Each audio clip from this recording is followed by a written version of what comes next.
उत्तर प्रदेश में लोकसभा चुनाव को लेकर सभी की नजरें टिकी हुई हैं। भारतीय जनता पार्टी केंद्र में लगातार तीसरी बार सरकार बनाने के इरादे से उत्तर प्रदेश में +75 का नारा लगा रही है। तो विपक्षी दलों की ओर से चुनाव में बीजेपी को जीत हासिल करने से रोकने की तमाम कोशिश की जा रही है और अखिलेश यादव ने सभी दलों के साथ मिलकर एक पीडीए गठबंधन भी बनाया है। प्रदेश के प्रयागराज, जो कि पहले इलाहाबाद था, इस सीट में 2 संसदीय सीटें आती हैं, फूलपुर और इलाहाबाद। दोनों सीटें ही हाई प्रोफाइल रही हैं। इस जिले से चुनाव जीतने वाले 3 नेता प्रधानमंत्री बने हैं। इलाहाबाद लोकसभा सीट से लाल बहादुर शास्त्री, विश्वनाथ प्रताप सिंह और महान अभिनेता अमिताभ बच्चन भी सांसद रहे हैं। फिलहाल इलाहाबाद सीट पर वर्तमान में बीजेपी का कब्जा है और 2014 में यहां पर जीत का खाता खोलने वाली बीजेपी अब हैट्रिक लगाने के मूड में दिखाई दे रही है। देश के बड़े जिलों में शुमार इलाहाबाद गंगा, यमुना और सरस्वती का संगम है। संगम स्थल को त्रिवेणी कहते हैं। हिंदुओं के लिए यह बेहद पवित्र स्थान माना जाता है। मान्यता के अनुसार सृष्टिकर्ता ब्रह्मा ने सृष्टि की रचना करने के बाद पहला यज्ञ यही किया था, इसीलिए इसका नाम प्रयाग पड़ गया। इस धार्मिक स्थली के अधिष्ठाता भगवान विष्णु स्वयं हैं। देश का विश्व प्रसिद्ध महाकुंभ यहां भी लगता है। इसके अलावा हरिद्वार, उज्जैन और नासिक भी हैं। यहाँ हर 12 साल में भव्य कुंभ मेला लगता है। इलाहाबाद शहर को नाम मुगल बादशाह अकबर ने दिया था।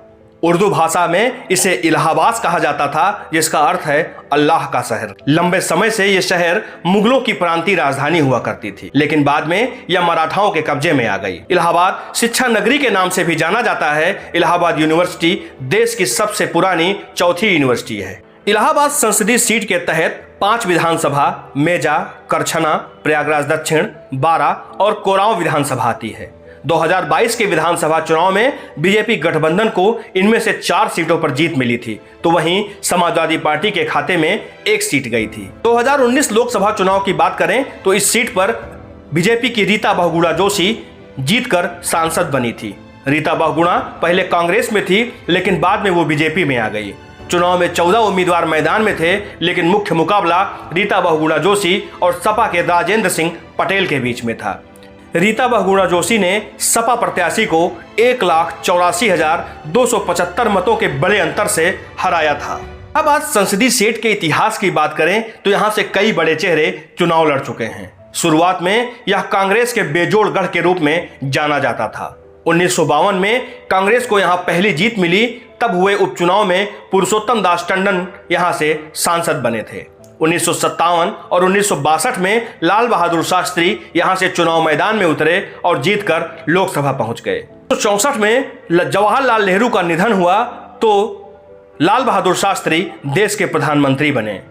1971 में दिग्गज नेता हेमवती नंदन बहुगुणा भी यहां से चुनाव जीत चुके हैं। 1974 में बहुगुणा उत्तर प्रदेश के मुख्यमंत्री भी बने थे। देश में इमरजेंसी के बाद 1977 में कराए गए चुनाव में लोकदल के जनेश्वर मिश्रा जीते थे। इस चुनाव में जनेश्वर मिश्र ने मांडा के राजा और कांग्रेस के उम्मीदवार विश्वनाथ प्रताप सिंह को हराया था। चुनाव में बड़ी जीत हासिल करने वाले जनेश्वर मिश्रा केंद्र में मंत्री बनाए गए। 1980 में इलाहाबाद सीट से बीपी सिंह चुनाव जीते थे, लेकिन 1981 में यहां पर कराए गए उपचुनाव में कांग्रेस के केपी तिवारी चुनाव जीत गए और वीपी सिंह को हार का सामना करना पड़ा।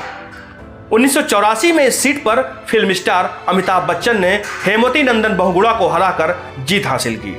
बाद में यह सीट अमिताभ बच्चन ने छोड़ दी और 1988 के उपचुनाव में बीपी सिंह बतौर निर्दलीय प्रत्याशी चुनाव जीतकर लोकसभा पहुंच गए।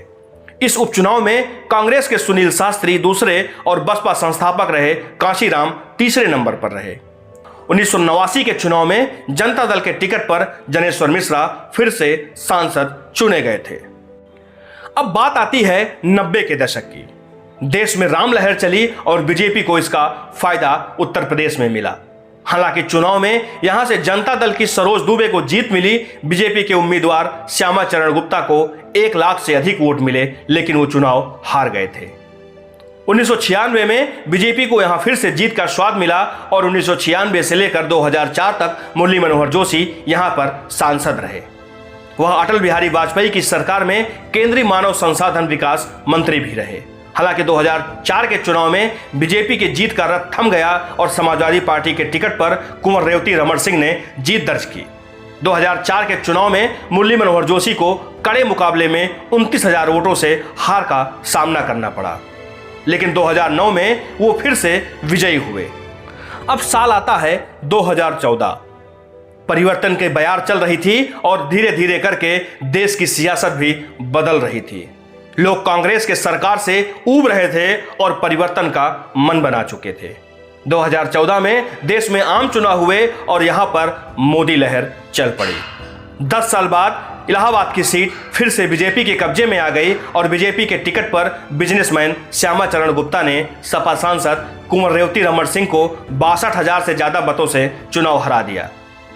यहां पर चुनाव में 4 प्रत्याशियों को 1 लाख से अधिक वोट मिले। 2019 के चुनाव में यहां पर बीजेपी के टिकट से रीता बहुगुणा जोशी सांसद चुनी गई और 1,84,000 से ज्यादा मतों से जीत दर्ज की। प्रदेश की सियासत में हाई प्रोफाइल सीटों में शुमार इलाहाबाद सीट पर कभी किसी दल का लंबे समय तक सियासी गढ़ नहीं बन पाया है। यहां पर चुनाव में कायस्थ के साथ साथ ब्राह्मण, राजपूत और पिछड़ी जातियों के वोटर्स अच्छी भूमिका निभाते हैं। यादव और मुसलमान वोटर्स की भी यहां पर अच्छी खासी संख्या है। जातिगत आंकड़ों की बात करें तो इलाहाबाद संसदीय सीट पर कुर्मी और ब्राह्मण वोटर्स की संख्या 2 लाख से अधिक है। 2.5 लाख से अधिक यहां पर दलित वोटर्स भी हैं। तकरीबन 1.25 लाख यादव वोटर, 2.5 लाख दलित और 2 लाख मुस्लिम वोटर्स भी मिलकर यहां पर सांसद चुनने में बड़ी भूमिका निभाते हैं। इस बार इलाहाबाद सीट पर चुनाव कड़ा हो सकता है। कांग्रेस और सपा के मिलकर चुनाव लड़ने से यहां पर चुनावी परिणाम में असर भी देखने को मिल सकता है, लेकिन इलाहाबाद सीट पर अभी किसी भी दल ने अपने प्रत्याशी घोषित नहीं किए हैं। इससे एक बात साफ है कि इलाहाबाद सीट यूपी की हार सीटों में शुमार है और सभी पार्टियां यहां पर जीत के मानकों को देखकर ही अपने प्रत्याशियों का चुनाव करने की मूड में हैं। Bureau report, UP news.